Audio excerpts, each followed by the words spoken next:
Welcome to NothingisOB South Texas Golf Podcast with your host, Andy Torres.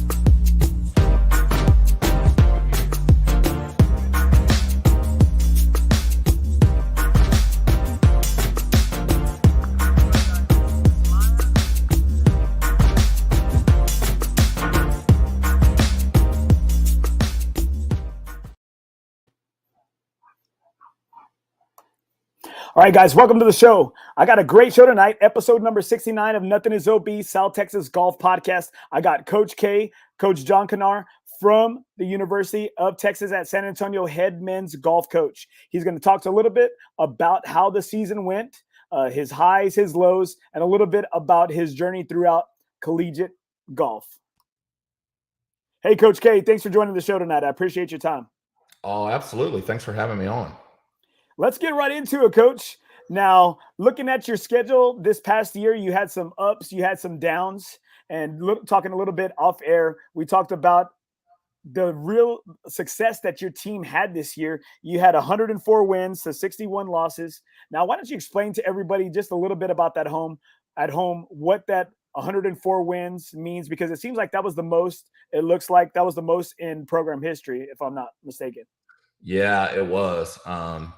So in golf, I mean, in football, you play a game and you either win or lose, and you have a head-to-head record. And in golf, you play tournaments. So there's, maybe 12 teams in a tournament. We played a tournament this year that had 25 teams in it, and another one that had 20, et cetera. And so where you place, you either beat some teams, lose to some teams, tie them, whatever. So if there's 12 teams in a tournament and you finish second, then you went 10-1 that week against everybody, and which is your overall record. So yeah, 104 wins this year. That was the most in school history. A few years ago, prior to COVID, we had 100. That was the first time we'd ever broken 100 wins.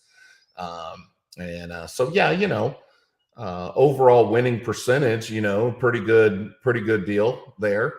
Obviously, all of that stuff plays into your national ranking and the polls and those kind of things. And I don't want to get too deep into it. There's a lot of crazy stuff that goes into those polls. I mean, whether it's strength of schedule or, wins against certain pods, top 25 teams, top 50 teams, stuff like that. And there's actually two things that are really, really hard for people to digest. And so in a 3-round tournament, it's almost like 3 separate tournaments. So like if we had the low round the first day, that's really like, and there's 15 teams. It's kind of like going 14-0 that day. The next day we had the 5th low round, right? But maybe it was only we still might be in the lead in the tournament or might be in second in the tournament, but we would have gone whatever that math is, 11-5 or, that kind of thing, right? And so behind the scenes on the computer, there's even more in depth to it. But overall, at the end of the tournament, that's where you kind of finish. And then stroke differential and some of the other things go into that poll as well. Well, luckily enough, I had the privilege of watching one of y'all's tournaments last year when they had that. Help me out with the name. They had the collegiate tournament out at TPC that y'all hosted because of COVID. It was the Cabo. Yeah, it was a Cabo. It was a Cabo collegiate tournament, and it was held there at TPC San Antonio at the Oaks course, right, or the Canyons. It was the Oaks or Canyons? Oaks, yeah, the Oaks, and it was really neat because you had some top-notch programs that were there. And it seems like every team, whether it's a perennial powerhouse or a well-known household name or a school like a Sam Houston State, it seems like every team can go low on any given day. Well, men's college golf, honestly, over the last 10 years or so has gotten so deep. It's unbelievable. And, in a lot of sports, you see where those kind of what you said, the blue blood perennial power teams, right? And I'm not saying that there's not those in golf. There is. But you definitely have a lot more kind of what you would consider a Cinderella story, I guess, in men's college golf on a year-to-year basis. Somebody always crops up and they're sort of the team of the year, and they're the Butler or the Florida Gulf Coast that makes the Final Four or whatever, right? And certain sports are going to lend themselves to that. I mean, you play 5 guys, count 4 scores. It's not like you have to have 150 football players all come together at once and make a run or whatever the thing is. And a lot of times your schedules are dependent on that. In golf, we basically play a full national schedule. And, you know, some of that may be, there are teams out there that are probably, it's a little easier for them to get into some good tournaments. And there's some teams that, you know, it's probably hard for them to knock down that door. But, you know, UTSA, we're going to play Conference USA football schedule, right? And then we're going to play Texas one game, and then we're going to play Houston or whatever the thing is. But we're not going to have the same strength of schedule that Alabama's going to have because we don't play in the SEC. Well, in golf, you don't do that. I play in all these tournaments all around the country, and I can sort of set my schedule. I'm very blessed that I've been doing this for a long time. I know all the people, you know, and I'm able to kind of do that kind of thing. I was teasing some of our other coaches the other day, and I was like, how do you guys on your non-conference stuff, when you do get a chance to go schedule these other games, how are you guys able to, you know, either achieve that, or why is it holding you back? Because the difference is, do you think Coach Henson knows Coach Krzyzewski at Duke? Maybe he does. But I mean, does he just pick up the phone and call Coach K? Or does Coach Traylor just pick up the phone and call Coach Saban? But in my sport, the Coach Saban and the coach, I just pick up, I got their phone number. Like, we're friends, right? And so I'm really, really lucky. I don't say any of that to be like, oh, hey, I'm friends with Coach Saban. You know what I'm saying? I'm saying that like, I've just been doing this a long time. I've been in this business forever. I've been, you know, coaching at the other schools at A&M in Arizona. I was at the highest levels and you know, those kind of things. And so I'm able to pick the phone up and say, hey, Texas A&M, I want to come to your tournament and get into that field. Now, there's some schools that can't, right? So the whole point in saying that is, then we play a conference tournament at the end of the year. And so there's not sort of that regular season championship or regular season schedule, I guess. And then you have that one tournament. And if you're ranked high enough, like we were last year, we got to go to the NCAA tournament on our own merit, and we didn't win the conference championship, right? Well, this year we were literally just outside that number, very close, but not going to make it on our own. So we had to win the conference to get in. And then that was, you know, I'm sure we'll talk about that later. Yes, we are. And, you know, that's one thing that I know myself and a lot of viewers, listeners at home are very curious, is that how are those relationships? I know you've been in the game a long time, and I'm super curious because I do find that difficult being in the coaching field. I mean, obviously not on the level that you're on, but, you know, relationships do help you, you know, get your team into a tournament or get your team into like a better situation. Now, how does that all work when these tournaments are formed? Or is there like a huge board or something that's put out that there's like all these invitationals and spots are available? Or is it just kind of like these backyard handshakes or backyard deals that get done behind the scenes? Yeah, it's probably more like the second thing you said. So for instance, most teams play 70% of their schedule, I bet, the same every year. They always go to, you know, whoever you are. If you're Oklahoma or Oklahoma State, you're the number one team in the country, but you still probably play 6 of those 10 tournaments the same every year. You always go to the Vegas tournament. You always go to Florida's tournament. You always go to whoever, right? So the same thing happens with me.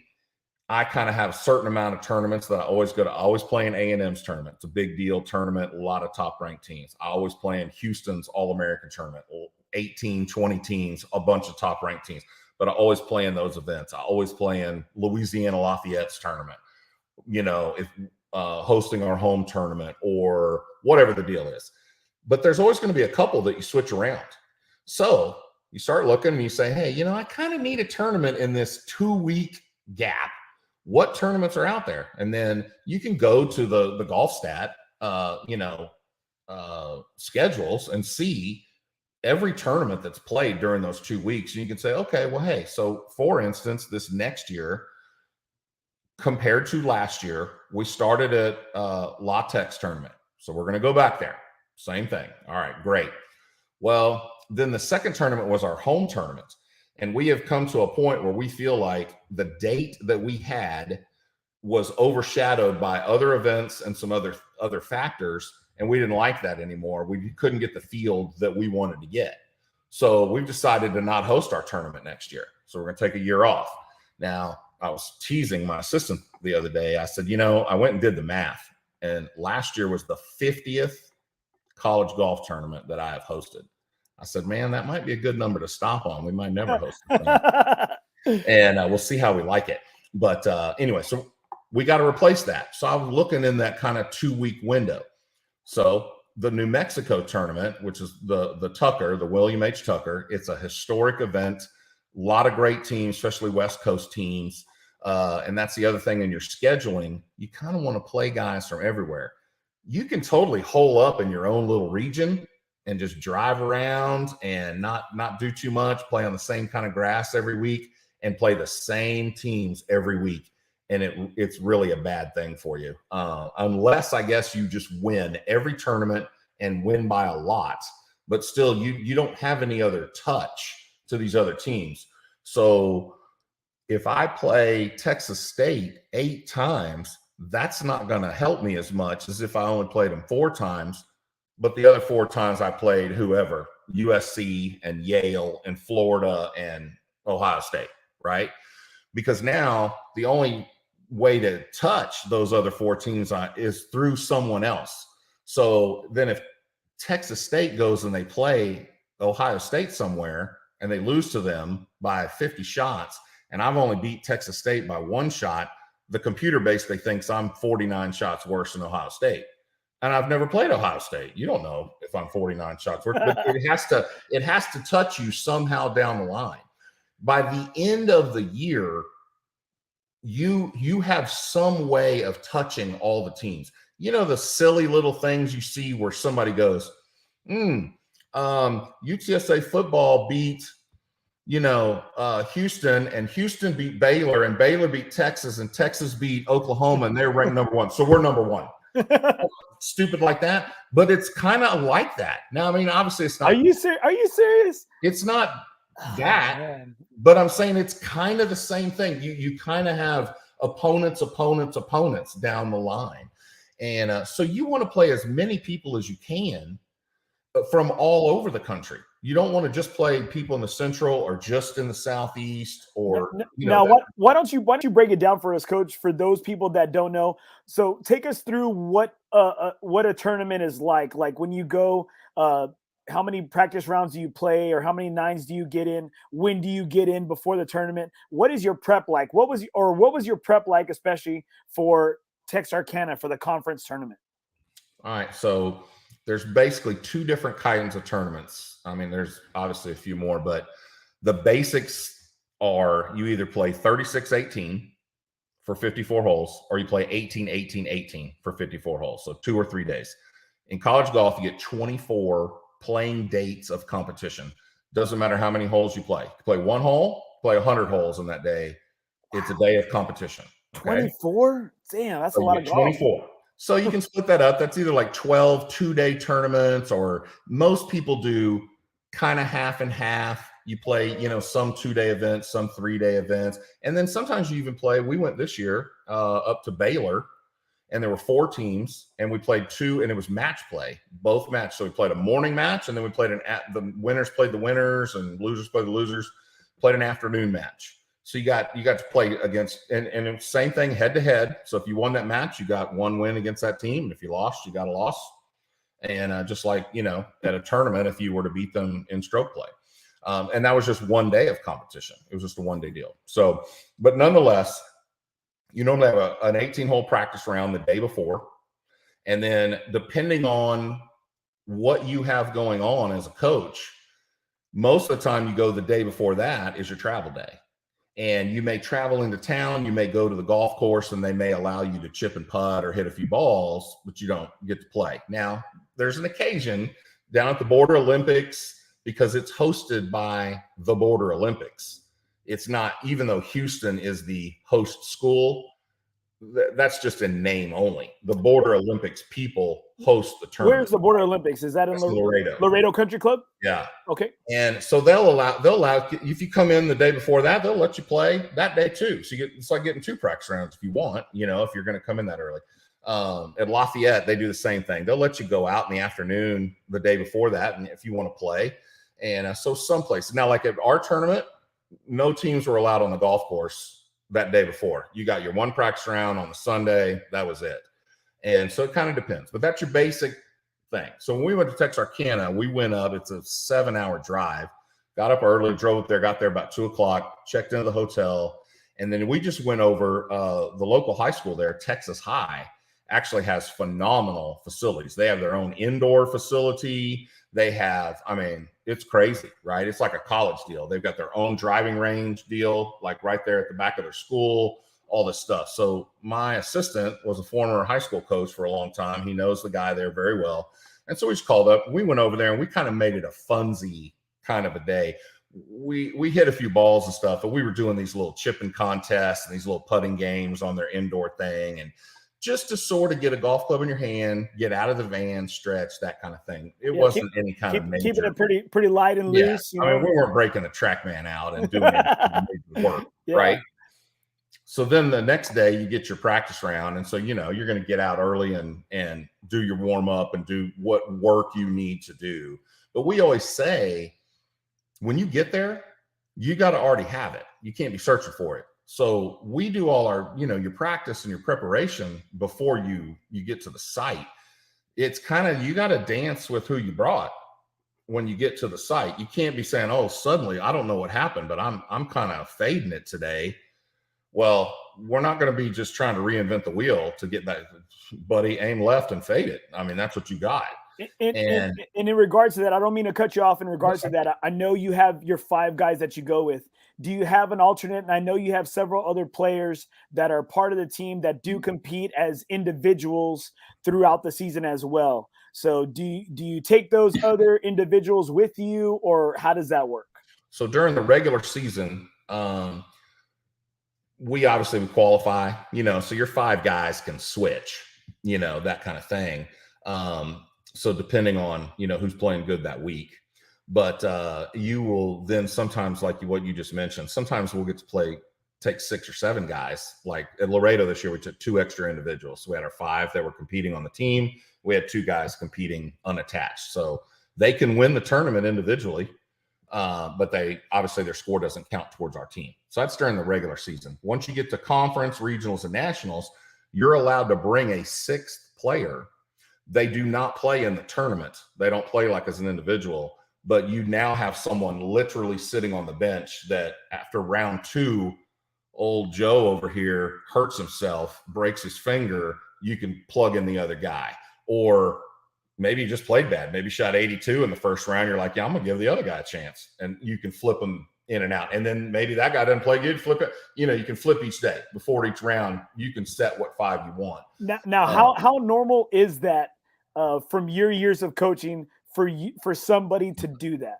So I've never switched a guy ever since we've done it. Now we've only been doing this like 4 years or something like that, where we had the stroke play and then the match play, or no, but the being able to sub. Oh, okay. Yeah. So that hasn't always been in place. No. When Bo Hostler for Texas hurt his shoulder and had to then sit out the final match against Oregon, and they lost in the final match because they were playing with 4 instead of 5.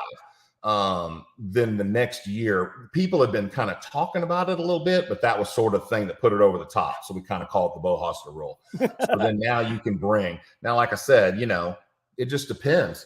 Every year at these tournaments, you'll see a few teams will switch some guys. Maybe they're going to try to make some magic happen. I think it depends who you have. Do you have a team like Oklahoma State where your 6th guy is like an All-American guy anyway? And you're like, hey, dude, you just shot 75. I want to try this other guy. Or do you have a team where your sixth guy, you know, he's barely worse than your fifth guy, but he's nowhere close to your fourth and third and second guy. You know what I'm saying? Like maybe that's not the guy you're wanting in there. You never know. Maybe you're only doing it if you're sick or something like that. Me personally, if I got 5 guys rolled out there, what I've noticed about my team is whoever shoots the high score one day ends up shooting the lowest score the next day. You know what I'm saying? They end up coming back, and that's why they're in the lineup. They're good. And to just say, oh, well, you shot 82, I'm going to take you out. That's not my deal. So I'm only going to take somebody out if there's like a legit injury, someone is legitimately sick, or someone literally comes to me and says, I'm hitting it so bad, you need to put the other guy in. I can't do it. Okay, then I'd be like, all right. But other than that, if they're like, yeah, you know, I'm going to go, I'm ready to go, that kind of thing, you believed in them all year, you know. That to me, it's like the starting quarterback. Just because the starting quarterback has a bad day in practice, you don't see them just switch. You know what I'm saying? And same thing, just because maybe you had a bad first quarter or something like that, it's not until, you know, dire straits do they say, okay, let's put the backup in. You know what I mean? And so I kind of look at it like that. And it seems like you're the type of coach I'd love to play for. It seems like you're the type of coach that gets behind their guys, that believes in them, that even when maybe they feel like they're weak, you pick them up and you lift them up. And it seems like, especially those past several years where, you know, you've had immense success and you've like the 104 victories that you've had this year. What would you say has been the biggest, I guess, or the one identity that your team has really shown, or really like, you know, what's that feel that you get when you're around your guys? I would say it's a resiliency kind of thing. If you're hearing my dog, I'm sorry. Okay. It's all right. It's all right. Come in here. So last year we did a great job of what I mentioned before. I mean, it was no joke. I should probably go back and look at the stats, but whoever shot the high round, it was guaranteed they were the low guy the next time. And so we just kind of kept replacing what was going on. And, you know, it wasn't so they never got down on themselves. You know, they didn't look at that and go, oh man, you know, I'm playing bad. Oh, I'm a bad player now. They were like, no, I'm a good player. I happen to have a bad day. I'm gonna play great tomorrow. And they would go out and do it. This year, you kind of mentioned it in your opening thing. It really was a roller coaster kind of deal. Like we started out, we lost 2 seniors last year who were starters. And we thought, you know, a lot of times you'll justify things and you'll say, hey, well, you know what? We got so-and-so coming in and so-and-so got a lot better and whatever. I think if this and this and this and this happens, we could be just as good. But you kind of don't know, right? So we said all that, right? We said, oh, I think we're going to be, you know, we could be just as good and all that kind of stuff. We go to the first tournament. There's 17 teams. 5 or 6 top 50 teams. We finished second. We only lose to LSU by 6 shots, and they shot like 14 under the last day. They played fantastic, and we just didn't have an answer for them. We shot like 1 or 2 under, and we came out of there like that was phenomenal. Hey, we were right. We're just as good as last year, or maybe we're better. This is fantastic. Well, then we go to our home tournament. The field was not superstar strong or anything like that. And so I think we felt like, you know, it's our home course. We just came off this week. We're going to win, that kind of thing. At least that's what we should do, right? And man, we got off to a really, really bad start through the first 5, 6 holes. I mean, we're like dead last in the field. Oh, and, you know, as a coach, you know, you're like, there's so many holes to play. This will all shake out. And sure enough, it did. By the time the end of the first round came down, I mean, we were like in the lead, but only by a few shots or whatever. And then we extended that. We ended up winning the tournament, maybe by 15 shots or something. And 2 of my guys, Michael Rome and Hunter Bott, co-champions, won individually. We're like, man, I mean, we just went second, first. I mean, we were like, I forget the thing now. So there would have been 14. I mean, we were like 31-1 was our record. And we got 2 individuals. We're like, whew, we're good. And then we go to SMU and we play very mediocre, finish right in the middle of the field. And then we go to Houston to a tournament that Sam Houston and Texas State kind of co-hosted, in the field again wasn't real strong. And we played absolutely awful. Now we still finished 4th, but I mean, that didn't mean anything. I mean, the field just wasn't that good. And it was awful. So we ended the fall on a real low note. So I said, hey, just got to shake it off. You know, it is what it is. Let's come back in the spring and we'll play great and we'll get it going. And we always usually play better in the spring than we do in the fall. And we play pretty much the same tournaments in spring year after year. We know these courses. We, have all this, experience on these fields. And man, it was one week after another where we just played very uninspired kind of thing. And that's the wrong word, because it's not that we didn't give the right emotion, or, you hear football coaches always talk about, well, we gave a great effort, or we didn't give a very good effort today. It wasn't that. They gave a great effort every day, but the score just wasn't matching the effort we were given. And I finally told my assistant coach after a while, I was like, I feel stupid for maybe not figuring this out sooner, but I wasn't sure we could have figured it out sooner. But towards the very end, we were like, this has nothing to do, like, the reason we're playing bad is not because we're hitting it bad or we need to do some certain putting drill or some certain thing. This is all mental, absolutely all mental on what we're doing. And so we really just got back to basics on, instead of like trying so hard, trying to make birdies, just avoid making bogeys. That's the best way to play golf. And to shoot the lowest score is avoiding the bogeys, not making the birdies. You know what I'm saying? And we finally started to see a little light there. We shot 15 under in the final round in Arizona, 25 teams. I think we were in like 19th or something. Going into the final round, we finished 7th. We moved up. I remember that. Yeah, I remember that. I was just like, I remember reading the article and I said, did I read this right? Because I was like, that's just a drastic, from one day to the next. We kind of put it together. And, so that doesn't always mean, so the very next round, the next tournament at A&M, and we didn't play all that great in the first round. Same thing, kind of had to work through it.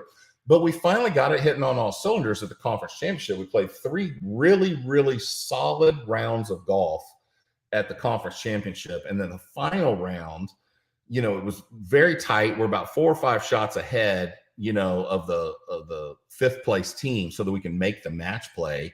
And I'm really kind of telling my assistant, I was like, we're on number 12. I was like, we have historically played these last few holes this week pretty good.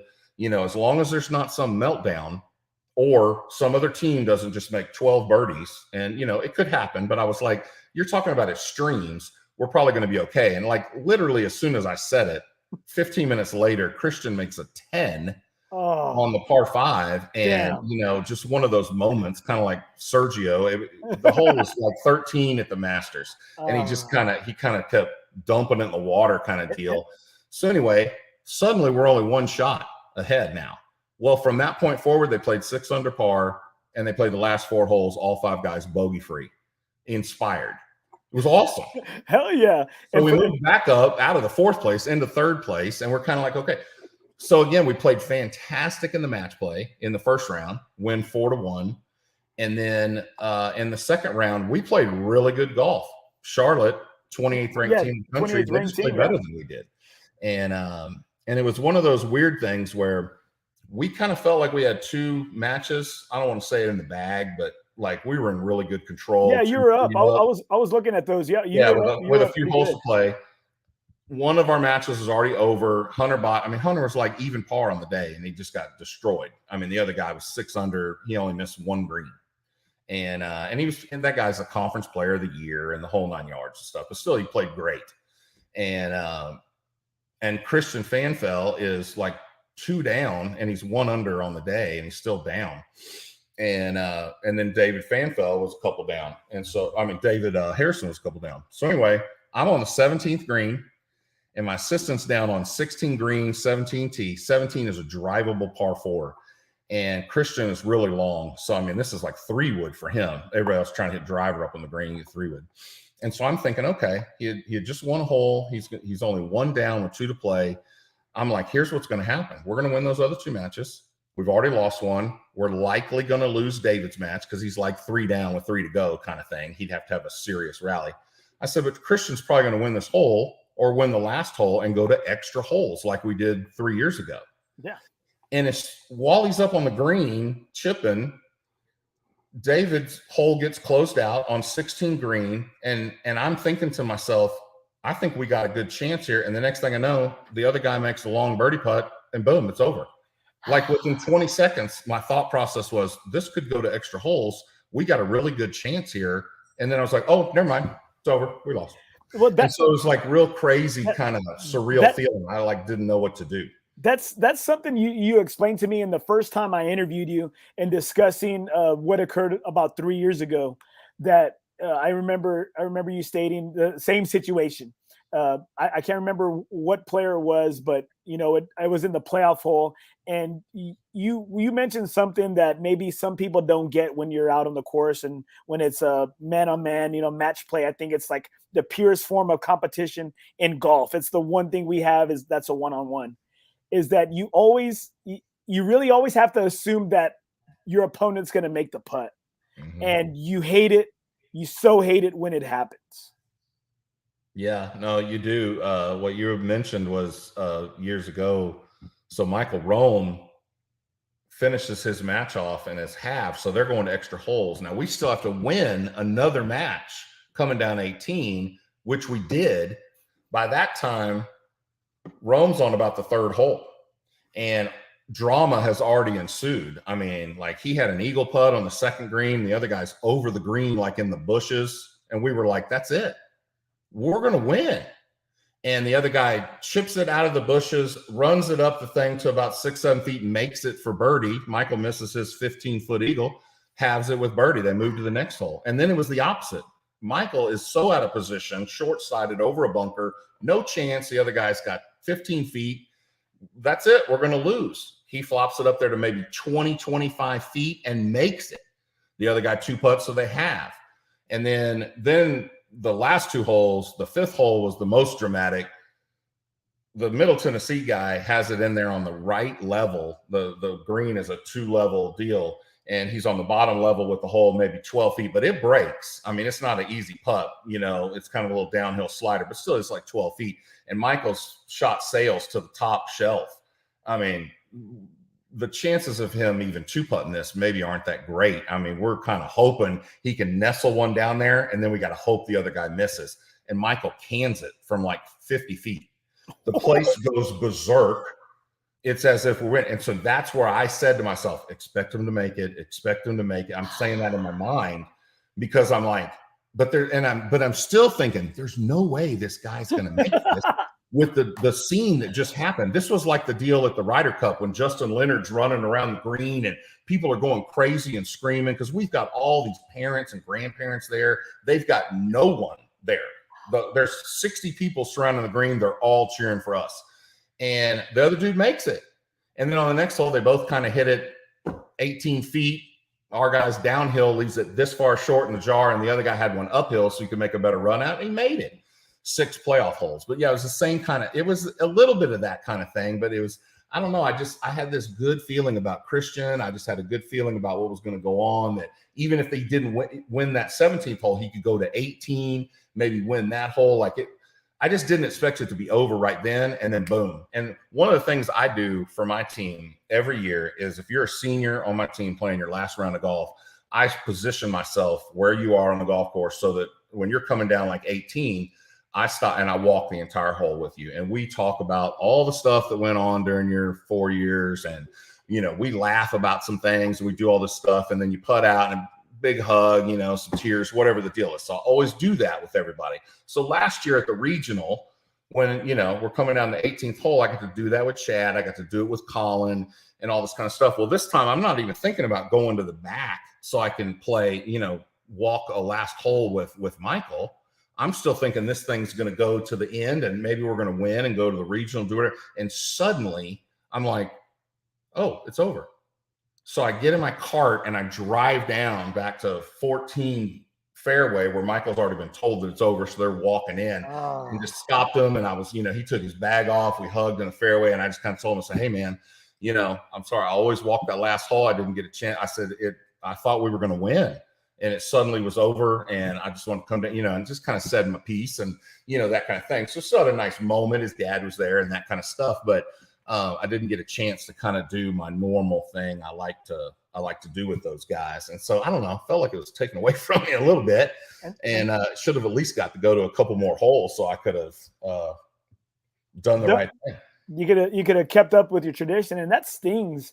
Being a coach, that stings, especially for your kids that aren't going to be there next year and that have been an integral part of your program. But in being at some of the tournaments, man, Coach, the parents, the fans, man, they love you. They love these kids. They love the team, and it seems like you really give it that love, that feel, that personal touch that maybe people that don't manage, that are managers and that are coaches that maybe don't do. And so I appreciate that for what you do for my school, for the kids there at UTSA. Thanks. Yeah, I mean, I've said it on this show before. I mean, I probably do things a little bit differently. I think there's a lot of coaches that will say they do a lot of the same things I do, but I just truly believe that golf is something that's for a lifetime. It's not just for these 4 years. Some of these football players, they get injured or whatever. I mean, they don't ever play football again, or, I tease the track coach all the time. Like, nobody runs track. Like, nobody runs, nobody pole vaults, and that kind of stuff. I was like, people aren't coming back to have a pole vault fundraiser. They're coming back to playing the golf fundraiser and, that kind of thing. I'm always teasing those guys. And I just feel like these relationships, these kids I'm bringing here, I bring the kids that want to be here. These are not kids that, are looking for a way to, maybe if I play good, I could go on the transfer portal and transfer to Texas or something like that. They want to be road runners, and they want to represent their school, and they want to play good so that our school does good, and so they can come back again next year and do good again. And, they're lifelong golfers, but they're going to be lifelong road runners and come back and give back and do. I don't mean to cut you off, Coach, but that's something you've built. I mean, you've taken this program, from like the basement. You've taken it to the basement, and it's a very well respected. You've turned it into a respected program, and your supporters. We felt that when especially being away and looking at that, seeing that 3-2 defeat to number 28 Charlotte, like that stung, that hurt. Just seeing that heartbreaking loss and hearing you say that, like, that hurts us because we expect great things. We expect great things from the program, from y'all. And that's something. How have you dealt with that success now that, people expect you to be there?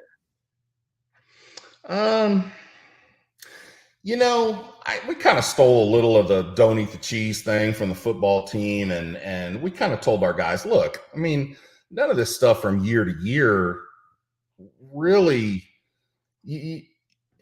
I guess football, basketball, these other teams, it's really the same thing. But I think fans are what? They're fanatics, right?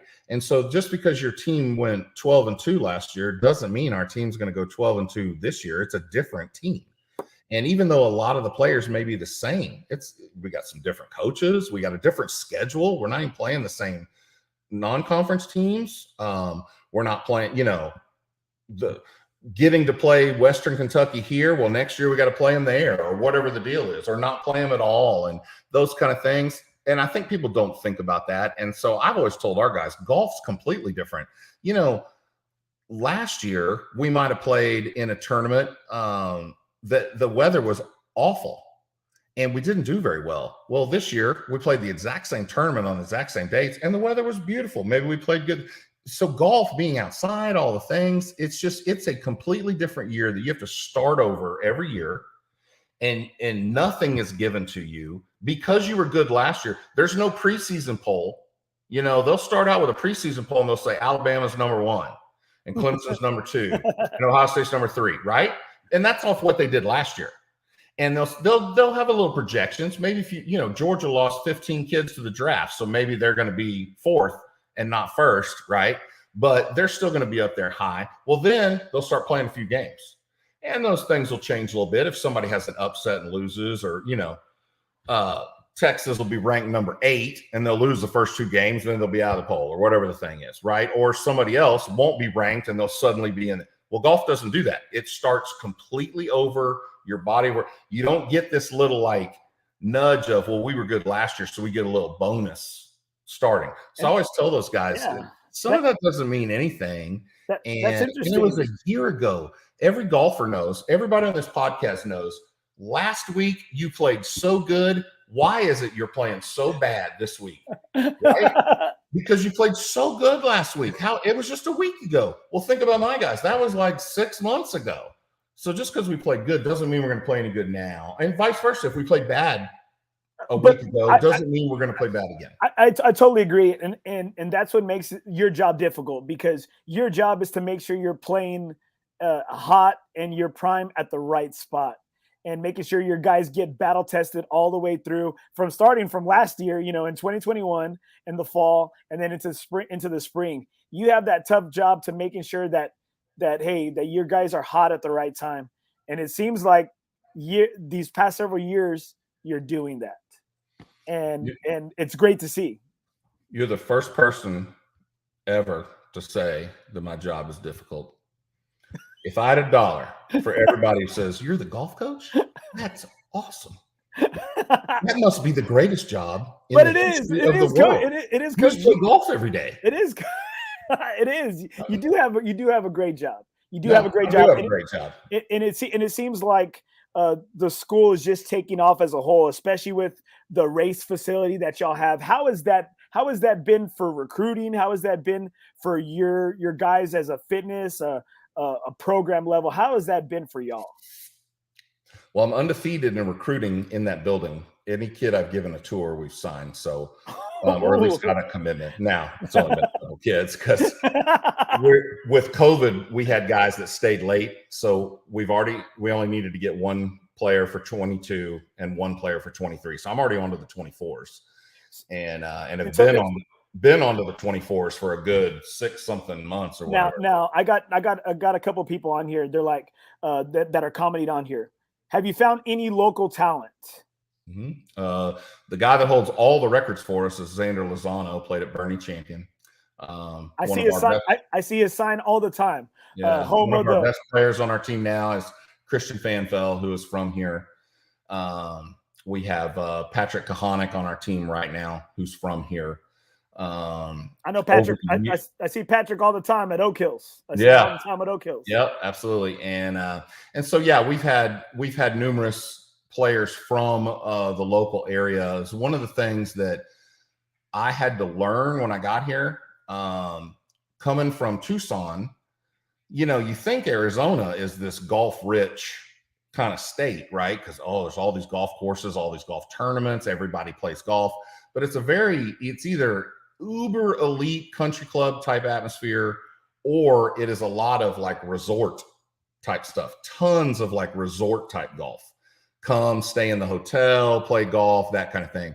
And so, to be real honest, the years that I was there, 98 to 2008, and before that too, but up to 2008, we didn't really have a lot of players from the state of Arizona on our team at Arizona. We recruited from all over the place, right? So I kind of showed up here more with a knowledge of, I knew Texas, and I knew Texas was wrought with talent, but didn't really understand that hometown thing because I hadn't done that. And same thing when I was in College Station at A&M. I mean, we weren't recruiting any College Station kids. I mean, there's been 2 or 3 kids come out of College Station that have been like really good over the past handful of years. And so when I got here, though, it kind of, I guess, didn't dawn on me. I mean, it's the 7th largest city in the country. I mean, I don't care where you are. I mean, there's just going to be somebody good here, right? It's bound to be, right? We weren't good enough to recruit any of those players, right, at first. And so I kind of had to get a lot of Dallas and Houston and Austin and whatever, right? Well, then we finally started picking up a couple of local kids. Then we finally got Lozano, who was the top guy, right? And before him, we had gotten JJ Lindsay. A lot of you guys know JJ. Yeah, JJ. I just saw him tonight. So when JJ was a junior, he was the player of the year in San Antonio his year, and we were able to get him. And then after that, Xander, and we got Sean Meehan out of Johnson High School, and we've gotten our share of guys. Right now, we didn't get them all, and we'd be a lot better if we did. There's a couple guys that are playing for some other schools right now who are really, really good that got out of town. But so tell me, has there been any one of those dark horses that maybe that you threw a late offer to that has maybe, you know, gone above and beyond what maybe that he looked on paper? Well, not a dark horse. We're always ahead of the game. Like I said, I'm on the 24s now, so there's nothing dark about anybody. There's we don't do anything to where it's just sort of like last minute or whatever. Now, I will say we did sign a kid or had a verbal commitment from a kid from Oklahoma who we really liked, and a couple of years ago, and kind of almost last minute in the summer. Kind of said, you know, I don't know, something. I just don't know if it's the right thing for me. He ended up just not even really playing college golf. He explored some Division II stuff. He kind of really changed his tune on some things, and it turned us into a late deal. And we got Jack Wayman from Vandergrift High School, and they're a really strong program. And he had kind of bloomed a little bit late for them, and so he had not signed with anybody yet, and we got him. That turned out to be a big winner for us. I mean, he was a starter for us this year. He redshirted his first year and then started every event for us this year. And so I guess that would be kind of one. But most of the time, the story is the opposite. Like, I saw Hunter Bott, who plays on our team now, as a junior. When he was like a junior in high school, he was pretty late to the game. Like, he kind of, and Xander Lozano was the same way. Like, he really didn't start playing competitive tournament golf till he was like a freshman in high school. I mean, like I said, I'm recruiting the sophomores right now. So if you're just starting to play as a freshman, like, you got no chance, right? And so I saw Hunter as a junior, and I called Kyle. I said, hey, look this guy up in the rankings. I said, there's no chance that he's very high, but I'm telling you right now, we got to have him, and we need him right now. And I hope he's not ranked high. And he was like 52 in the state. And you're trying to get top 10, top 20 ranked kids in the state. Those are kind of more your blue chip guys. And I was like, perfect. I said, I'm telling you, this guy will be in the top 10 by the time he comes to school. And of course he did. He was, you called it. You called it. Because we saw it, right? I mean, it was like the writing was on the wall. This dude was amazing. He looks like Brooks Koepka. He's like huge. He's like a linebacker. He's a solid dude. Yeah. And so anyway, over the course of the years, though, what I've really noticed, and it's, a coach, what are you as a coach? You're a teacher.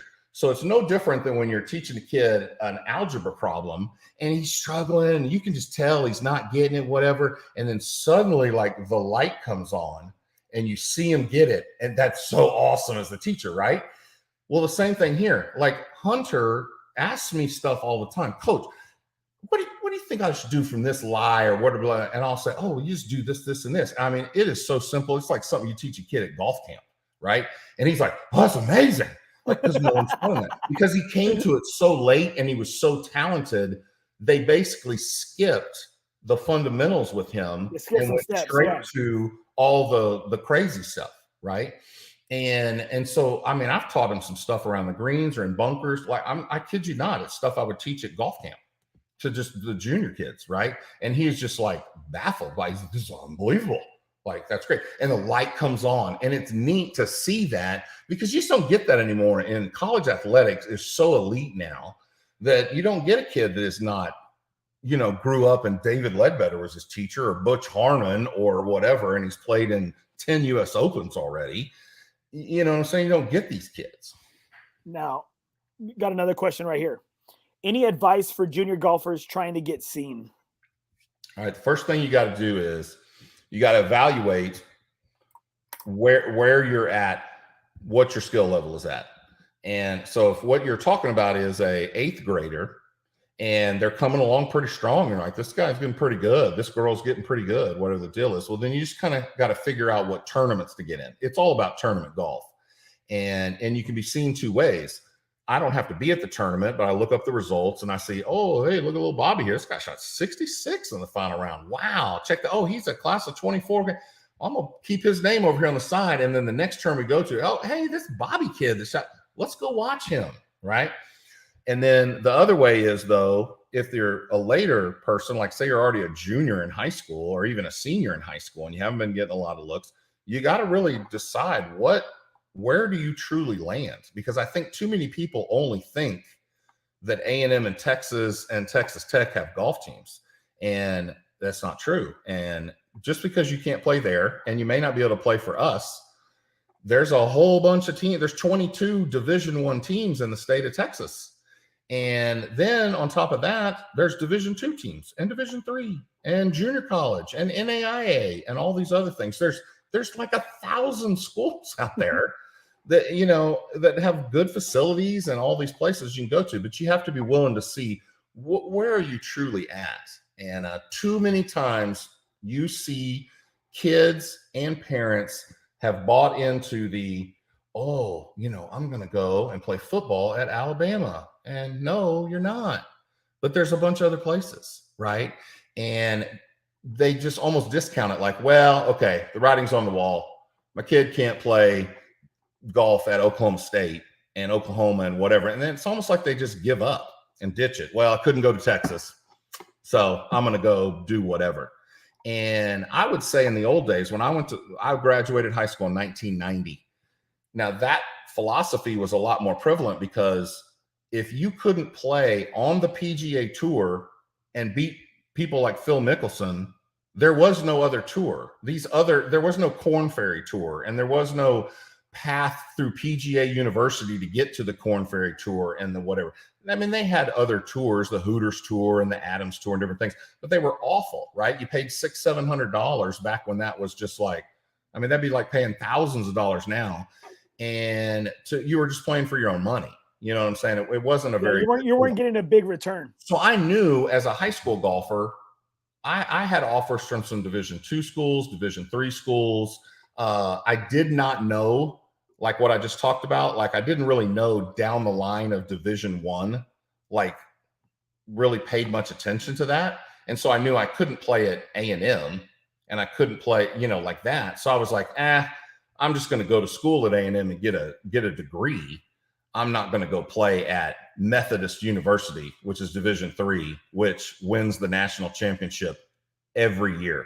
They are the Alabama football of Division III golf. I mean, they're a juggernaut. Well, shoot, it's like I was recruited by them, but I had no interest whatsoever. No interest. They're in North Carolina.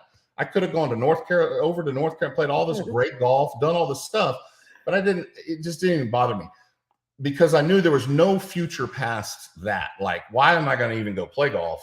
I'm not going to be a golf pro. I'm going to go do whatever, right? Okay, well, fast forward to today. Guess what? There's a bajillion places to play pro golf.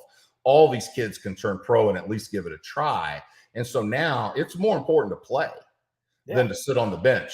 And so don't just kind of discount, well, maybe I'm not good enough to play there. Or even if I am good enough that they'll give me a walk-on spot, man, I'm probably never going to play. You know, those kind of things. Find some of these schools. You just got to kind of look it up. This internet is a pretty amazing thing. You can well, like you stated, I know St. Mary's here in town. They're always for Division II. They're always up there. They're always up there. One of my good buddies, Jamie Amaretti, he was like a 2-time Division II national champion individual. But you know what? He had a lot of trouble getting out of Q school. And, you know, and unfortunately that's what happens a lot. But like you stated, now, like, people are understanding that there are other avenues to get out there. If you love the game, if you truly love the game and you do not look at it as a job, or you do not look at it as a chore, they're out there.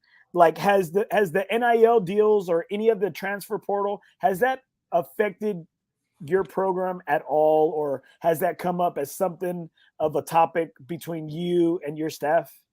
So yes and no. Chad Sewell finished his 4 years here, and because of COVID, you get a 5th year. But not knowing what you were going to do, we already had our kids recruited out, right? And so we already had our money spoken for. And so when we were talking to Chad, we were like, look, we'd love for you to come back for your 5th year. This will be fantastic. But we've already promised this, and this. And so you're technically going to have to take a pay cut, you know, on your scholarship to do this. And if it's something you want to do, God, we'd love to have you. Well, financially, they decided, because he's going to turn pro after that 5th year, they were like, well, wait a minute. I could come to UTSA and now I'm spending an extra 12 grand, on my apartment and on all this other stuff. Or he could transfer back home. He's from Conroe. Transfer back home, go to Sam Houston State, lives at his house, takes all his classes online. He doesn't even have to go to the campus, shows up at the golf course. It's like having a free year of college golf, right? Wow. And with nothing. And they don't have to give him a whole bunch of scholarship money like we weren't able to either, right? But he was able to live at his house, save that money so he can, that's $12,000 he has when he turns pro to utilize on entry fees and all this other kind of stuff, right? So that was a finance, we had no hard feelings. I mean, we're all still friends. We text each other. When we play together with them at other tournaments, that kind of stuff. His parents still come with our parents to go eat. And so that's, it wasn't like transferring like because you're mad, or you were unhappy. It was just purely a business decision. So I have had someone transfer out on that deal. But no, I have not had anyone transfer out, that kind of stuff. Same thing. We always have our ducks in a row so far in advance. We haven't had anybody transfer in. People call us all the time. Oh man, I'd love to transfer. I'd love to. And I'm like, sorry. Like, we've got a limit of 8 guys on our team. We got 8. We've got our stuff. Like, I got nothing. Even if you wanted to come walk on, I couldn't take you because I can't have a 9th guy. I can only have 8 guys. So when you have those 8 guys, Coach, I don't mean to cut you off. When you have those 8 guys now, are you able to give them 100% full scholarships, or do you give like 70% of their scholarship, or what? No, you get 4.5 scholarships by the NCAA, and so you split that all up. And so having a smaller roster does help you give your kids more. And normally you kind of come in on a smaller amount, and then over your years, you kind of get a little bonus here or a raise here, or, when someone graduates, you give out some of their money and then you use some of it to recruit, blah, blah, blah. And seniors are on the most money so that you have the most to recruit with, but then also what's left over to dish out again to the next guys. You know what I'm saying? It's sort of a little system. Now, what we've got going on now, what I told you earlier, I only recruited 1 guy in 22 and 1 guy in 23 because we had guys stay late. Michael Rome stayed for his 5th. Christian Fanfell staying for his 5th. Both Bott and Harrison the next year staying for their 5th. And so we've got all this stuff. Basically, when COVID happened, I decided I can't go recruit anyone, right? There were all these recruiting rules, couldn't recruit. So how about I recruit my own team to stay an extra year? Because I know how good they are. I don't know how good these high school kids are that aren't even playing any golf. So I recruited my whole team virtually to stay. And then we had 2 guys, Jack and Reed, who were freshmen last year. Our team was so strong last year, they couldn't break in the lineup, so they redshirted. So I got 4 years worth of guys that can play for 5 years. So anyway, we talked about it today in the office about how what we'll probably do is here in a couple of years, we will get a transfer portal guy to fill in with those ones where you only have ones in those spots, so that then as they cycle out, we get back to our 2 in every class instead of this deal where we've got 2, 1, 1, 2, 2, things like that. Man, and, you sound like you'd be a great fantasy football guy. We will. So like I said, not this year and but starting in, and we'll get 2 freshmen in 24, but starting around the 25 class, we will get, we'll start looking for a transfer guys to start filling in with that 22 and 23 gap. So a guy that has 2 years left, or a guy that has 1 year, one guy that has just 1 year left, like a senior transfer. And then also a guy that has 2 years left, maybe a junior college kid, maybe just a kid from somewhere that's looking, that kind of thing. So we'll start scouring that here in a few years. But like right now, I'm not joking. We get kids all the time that are really good players, or a coach, because of my network, will call me, from a really good program. And they'll be like, hey, I got this guy. I mean, he hadn't made the lineup a whole bunch, but they're like a top 5 team in the country. Like, this guy's really good and stuff. And, you wouldn't give a play. And I'm like, yeah, I'd love to have him, but guess what? I got nothing. Even if you wanted to walk on, I can't. And they'll be, oh, coach, don't worry about it. He doesn't even need any money. This guy, they're like billionaires. I was like, doesn't matter. I can't take them. And so it's kind of a hamstring kind of thing. You kind of feel like you're being left out, but we're going to get our chance here in a couple of years, and we'll see what's out there. And you mentioned NIL. My guys really haven't dove into that a whole ton. You can get on the little, I don't know what they call it, little portal thing. Not the portal, that's wrong, but we've got kind of a deal at campus, and you can register for it, and basically then advertise whoever, business people can also register, and it kind of links them together, and they can say, hey, yeah, look at this golfer. I'd like to have this golfer tweet twice a week that our French fries are the best, and I'll give them $100 or whatever. There's just ways of doing that, right? And I did not.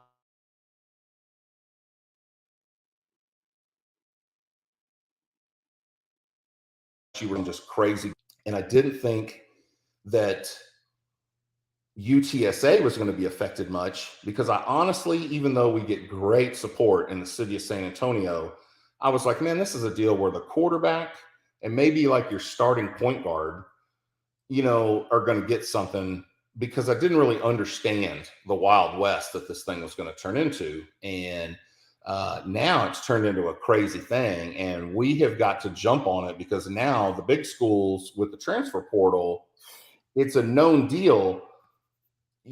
You're not allowed, like the coach at A&M is not allowed to call Hunter Bott and say, hey, dude, if you jump in that transfer portal, we got a spot for you, and, we can do this. You can't say that. That's illegal. But it's almost like common sense. If you jump in a transfer portal, these big schools, somebody's going to want you because you're one of the better players. And it's all crazy. I mean, they're all getting tons of money. And so the thing that's going to hurt my sport is, we'll take A&M, for example. You got this huge conglomerate of millions of dollars in a pool. And even the golfers, you know what I'm saying, are going to be able to get in there and get a piece of that. Let's just say they can get $15,000 in a year. Well, if you're on a half scholarship from the golf team, that $15,000 covers your other half. So you're essentially on a full. All right. Now, when we got Xander Lozano, A&M was looking at him. TCU was looking at him. Some of the other schools, they were offering him, 20% and 15% or whatever the things was. And we offered him a ton of money, right? Because we knew he was going to be great. Well, now my full scholarship is not going to be worth anything anymore, because now even an A&M is going to say, well, we're going to give you nothing. We'll give you books, $200. You can make this $15,000. That's essentially 55%. And you're playing for a top 10 team in the country. So even if I'm offering them a full, I'm not going to have a chance against that. Yeah, you're losing. And those dudes only had to pay them $200 out of their 4.5 scholarships. So let me tell you what they do. They're not going to then dish out a bunch of money, right, just to anybody and everybody. They're going to sit on it. And then when Jordan Spieth comes along and they know they got to give Jordan Spieth a full scholarship, they have it. Yeah. Right. So this next year, if a Jordan Spieth came along, right, and he said, Coach, I want to come to your school. My grandma lives in San Antonio, and I've always loved San Antonio. I know it's maybe weird. I can go anywhere I want in the country, but I want to play at UTSA. And I'd be like, well, I only have 62% left over this year. Is that good enough? And he's like, no, I'm gonna go over here for whatever, right? So, so sometimes you're kind of hamstrung by what you have left. They will always have a full sitting in their pocket, going unused. There will be years they'll only spend 2 scholarships, I guarantee it, because of this now. And if that's, to me, I've always been a deal where, because I've coached at the halves before. When I was at Arizona, we were the halves.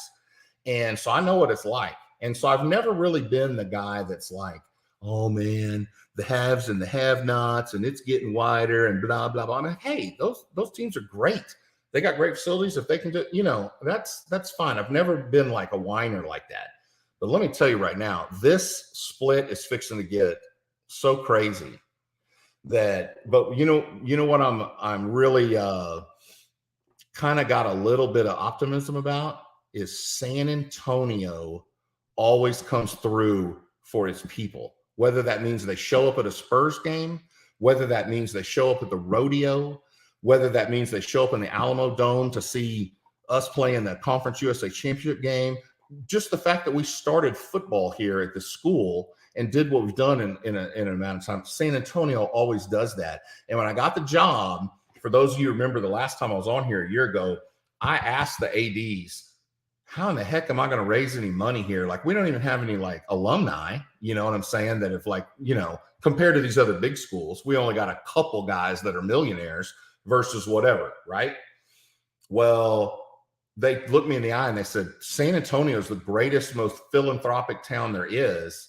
They said, it doesn't matter. Like, and you know, my group that is a big supporter of mine, my UTSA 24, a lot of those people were Aggies, Longhorns, Texas Tech people, out of state, went to school out of state. But you know what? Their business is here in San Antonio. They want to support San Antonio, and they've never left me. And so I do have a little kind of like glimmer of hope that if there's one school that's going to ride this out with that has and has nots, it's going to be us, because this town will step up and they want to see their folks do good. I agree. I agree with you.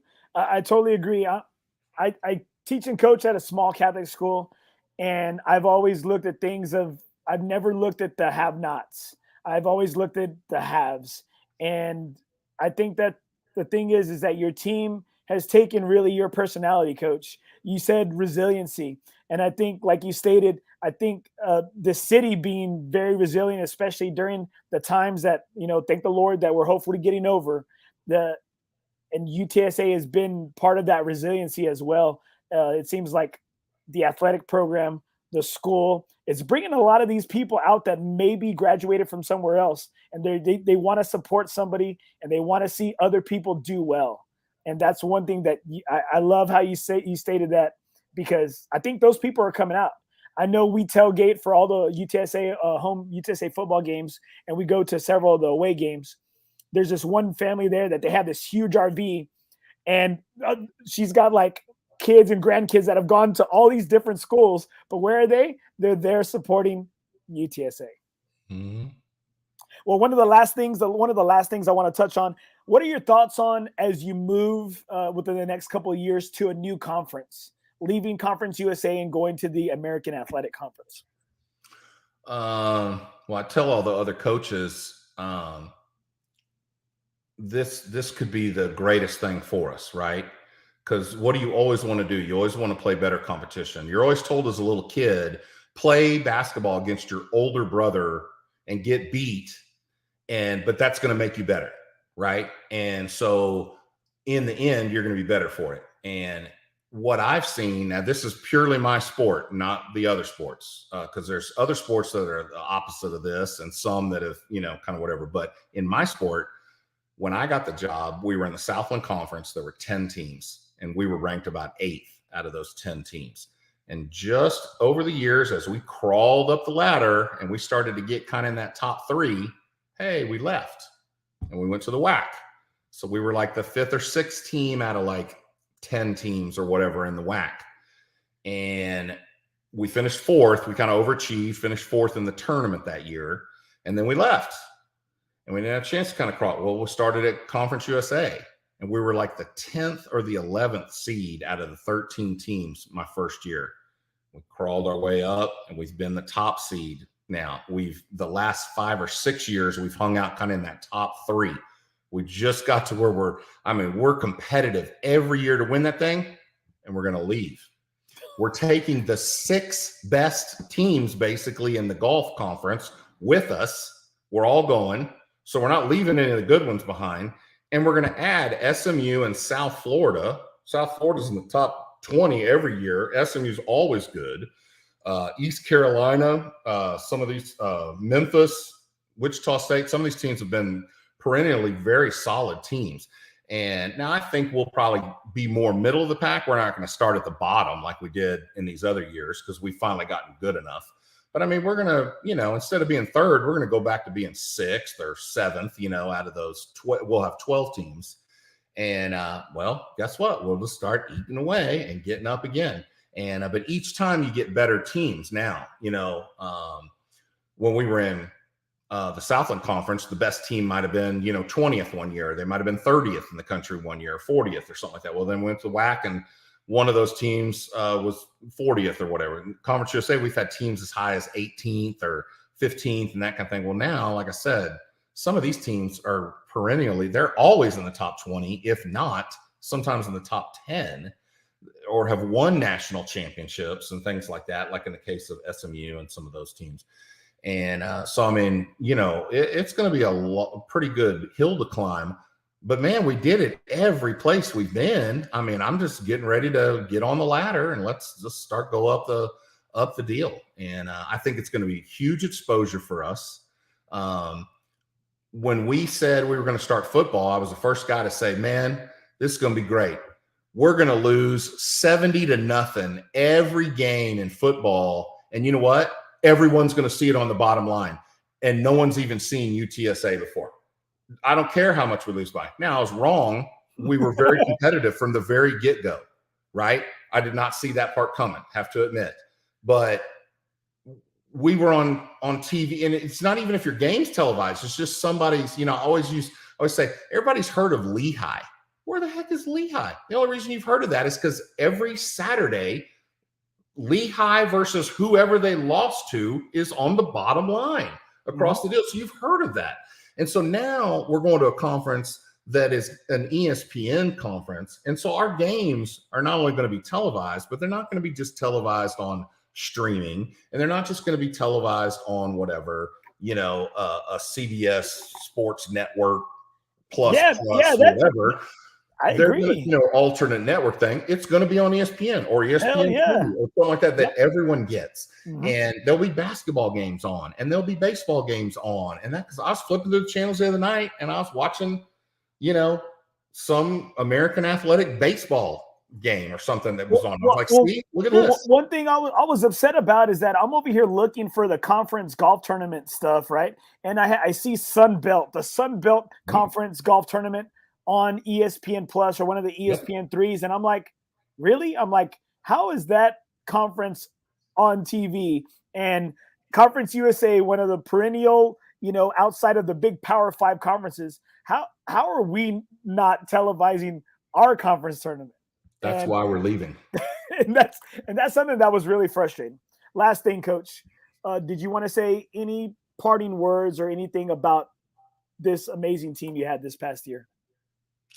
Well, I'll tell you what, you got this picture up. First off, I'm going to give a shout out to my new assistant, Joey Ashley. So my previous assistant was with me like 7 years, Kyle Collins, and he was just fantastic. And when he decided that he needed to get out of the coaching business and do something different, I totally understood. I had no ill will at all, but I was a little taken back. I thought, man, we're going to be in trouble because he was really good. And we just absolutely hit the home run of all time with Coach Ashley. I mean, this guy is amazing. So I want to give a big shout out to him. And the guy standing right next to him is Michael Rome. And he was here 5 years, and he went through a back issue. So he had a red shirt. He dealt with all the COVID things. He caught COVID.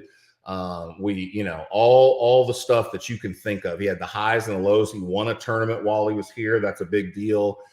He had some down moments and stuff like that. And in the end, he had a great senior year, and he became we have an MVP award named after John Elizondo, and the John Elizondo MVP award. And unlike maybe some sports that give out a bajillion awards and everyone gets a trophy kind of thing, and Miss Congeniality and all the stuff, we give out one award.